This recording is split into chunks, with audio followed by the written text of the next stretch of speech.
Olá, pessoal! Meu nome é Marcilene, eu sou psicóloga e pedagoga e nesse canal eu falo sobre psicologia e educação. Se você gosta desses assuntos, já acompanhe o canal, porque no vídeo de hoje eu vou falar sobre competências socioemocionais e a BNCC.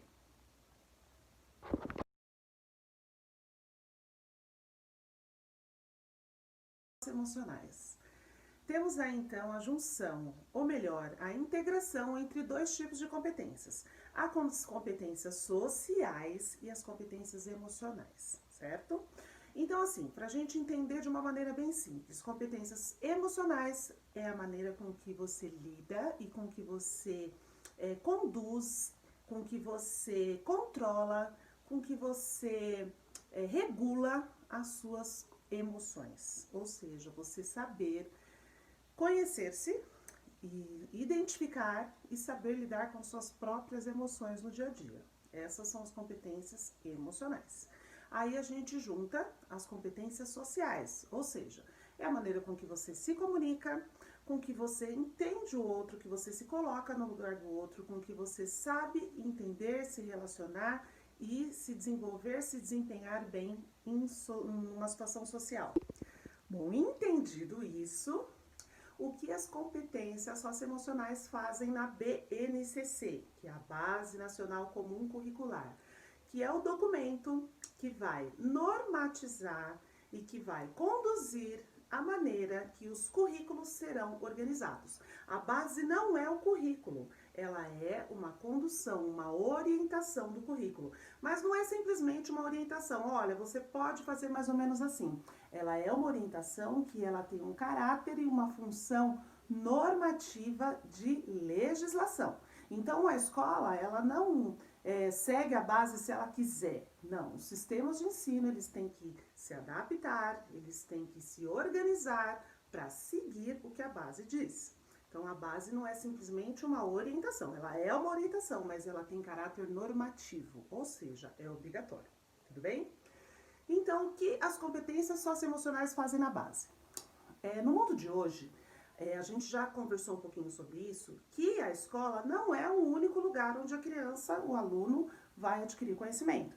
A gente está vivendo na era da informação e num mundo totalmente globalizado. Então, a escola, ela tem que transcender esse espaço de apenas transmitir conhecimento.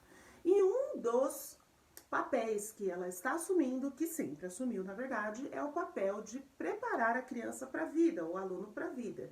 E essa vida é o que? É uma vida dinâmica, uma vida onde ele tem que ser capaz de se conhecer, autogerir-se, ele precisa conhecer e controlar as suas emoções e, o mais importante, saber lidar com tudo isso em sociedade, reconhecer a emoção do outro, saber quando o seu colega está triste e está feliz, saber que uma brincadeira está fazendo bem ou mal, saber que ele vive em sociedade e que essa sociedade não é um elemento sozinho. A escola é o primeiro local onde ele vai ter um convívio social mais diversificado. Porque na família você também tem um convívio social, mas na família você tem um convívio social com pessoas que pensam mais ou menos igual, que têm mais ou menos a mesma religião. É claro que as famílias são diversas também, mas são pessoas que estão mais ou menos na mesma condução. Só que na escola você vai lidar com a diversidade, com o diferente. Então é o primeiro espaço onde você precisa aprender a lidar com o diferente, com o social, saber identificar, saber colocar-se diante disso e principalmente respeitar o outro. Então a base, que está sempre preocupada com uma formação integral, ou seja, a base quer que o indivíduo seja formado não apenas no seu aspecto cognitivo. A escola não tem mais esse papel de desenvolver só o aspecto cognitivo. Ela tem que desenvolver o cognitivo, o social e o emocional. Aí o professor vai falar para mim, nossa, mas isso eu sempre fiz, isso sempre aconteceu. Eu não trabalhava os conteúdos de uma maneira aleatória, sempre relacionando com a vida do aluno e com a importância que isso vai ter lá no futuro, claro. Só que isso a gente trabalhava de uma maneira oculta, né? A gente até chamava de currículo oculto. Hoje não é assim que a gente tem que trabalhar. A gente tem que trabalhar isso de uma maneira intencional. Você tem que planejar e organizar atividades com a intencionalidade de trabalhar essas competências socioemocionais. Trabalhar por exemplo, a empatia, trabalhar a questão do bullying, né?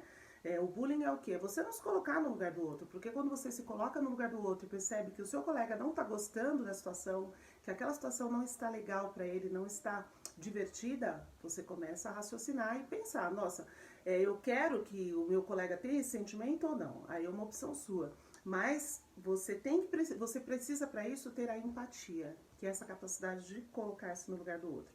Então, se você trabalhar isso desde pequeno, desde a educação infantil, quando chegar no ensino médio, ele vai ter uma outra postura de lidar com as diferenças. Então, muitos problemas que a gente tem na escola de indisciplina, de intolerância, é porque não foi trabalhado essa questão socioemocional da maneira mais correta. Então, por que tudo isso é tão importante? Além, é claro, de a gente formar indivíduos mais preparados para a vida, de lidar com situações mais dinâmicas, de diversidade, quando você trabalha com os conteúdos, com as competências socioemocionais, você também favorece que o aluno entenda e compreenda os outros conteúdos. Ou seja, quando ele se reconhece, quando ele sabe lidar com as suas emoções e respeita ao melhor os colegas, ele consegue entender melhor todos os campos de aprendizagem. Isso favorece a aprendizagem da matemática, da língua portuguesa, da história, enfim, todos os outros campos de aprendizagem, eles serão favorecidos quando o emocional e o social da criança está bem ajustado. Então, a gente só tem ganhos com tudo isso.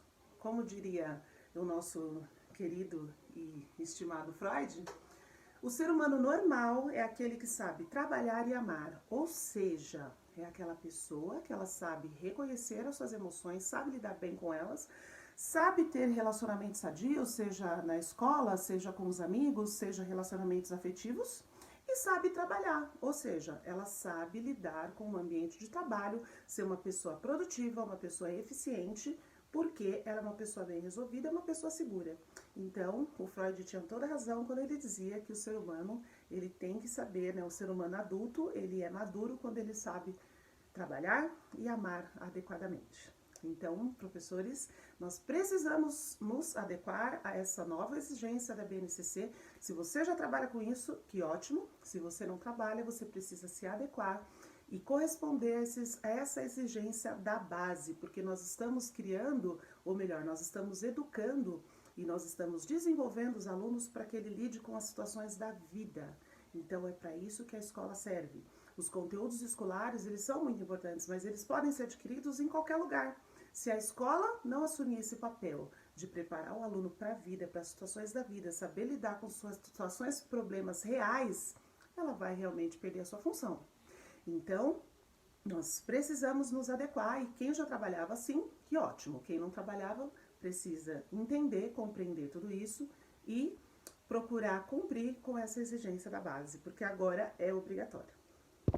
Interessante que a base trouxe as competências socioemocionais, mas não pediu para que seja criada uma disciplina para se trabalhar especificamente só sobre isso.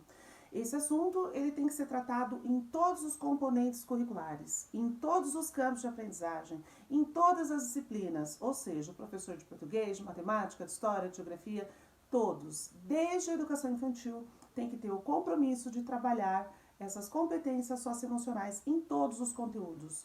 E a melhor maneira de trabalhar tudo isso não é numa aula expositiva, onde o professor fala, o aluno escuta e ele é passivo. Não, aí não dá certo. O aluno tem que ser ativo nesse processo. Ele tem que não só compreender, ele além de compreender, ele tem que refletir, ele tem que ser ativo, ele tem que experienciar. Então, a melhor maneira de trabalhar isso não é numa aula expositiva, é trabalhar esses conteúdos de maneira procedimental e atitudinal, e não só conceitual. Então, o aluno ele tem que fazer, ele tem que pesquisar, ele tem que ser ativo nesse processo. E se você gostou desse vídeo, deixa aí o seu comentário, dê um like e continue seguindo o nosso canal.